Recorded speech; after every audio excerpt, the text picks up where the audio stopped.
अस्सलाम वालेकुम दोस्तों, उम्मीद करता हूँ आप सब खैरियत से होंगे। कि ये यहाँ से टूटी है, ये फ्लंच के आगे से। इसको किस तरीके से बनाएंगे ये मैं आपसे शेयर करना चाह रहा हूँ। अब हम इसको सबसे पहले तो करेंगे सीधा सीधा करके फिर इसको हम आगे बताते हैं।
अब हमने इसको प्रेस कर लिया, इसको साथ मिला लिया। थोड़ी सी हमने इसके अंदर बिक्की रखी है इसलिए कि थोड़ा सा टेढ़ा हो, ताकि हम जब इसको वेल्डिंग करेंगे ना तो उसकी खिंचाई से ये सीधा होगा। थोड़ा सा टेढ़ा होना चाहिए, नहीं तो फिर ये ज़्यादा नीचे हो जाएगा।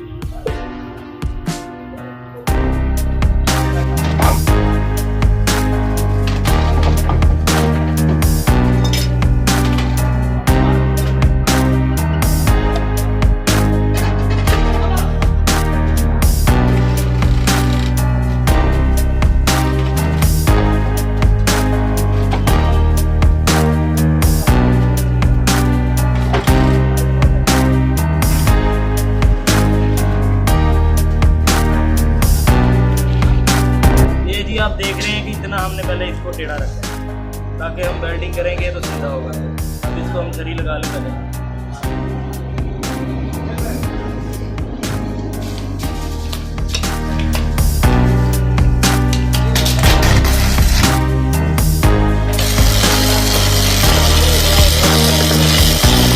अब ये दोस्तों हमने लगा ली इसको जरी।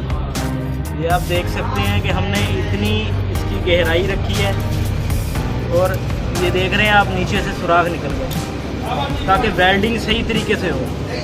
जरी खुली होनी चाहिए और गहरी होनी चाहिए ताकि सारा वेल्डिंग ही भराई हो। ये ना हो कि वेल्डिंग थोड़ा सा हो, जरी कम हो, फिर भी ये चलेगा नहीं। अब हम इसको वेल्डिंग करते हैं।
फ़िलहाल के लिए दोस्तों अल्लाह हाफिज़। इंशाल्लाह मिलेंगे नेक्स्ट वीडियो में।